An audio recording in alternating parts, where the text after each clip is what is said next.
Nagabenta ki khubor baman kasni page but subscribe ya u Antor News. Ki ngut ki khana kan thei nakasnang wa siet ki langam jalop hakawai ka wa ka bakhot ka thui brei miret wa rilang Southwest Khasi Hills District ka bajangai ko bah nyo kilometer tam ai na mau kerwan.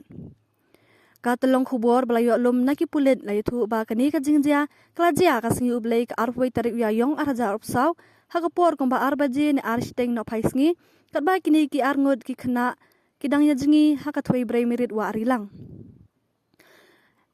Ya ki ngut ki khana kan thei ki belangam jelop latip kerteng kum ka syabak menlang wanyang khan rusnam karta bat ka Aisha ban kemen thongni kha sausnam karta laong ka telong khubor. Haba toket hakatehi ka jaka laong ba halor ka jingyap jongki omdan basuba jing snew yanui nuru bat na kaliang ki bahayeng kila karpat ban pelat ya ka postmortem hakaba ka kong YR Maulong Additional Deputy Commissioner Southwest Khasi Hills District kala manjur. Ya kamet basa jong kita ki ngut la IT no shiki bahayeng bikin pendap ika jingdet niam bakhat do.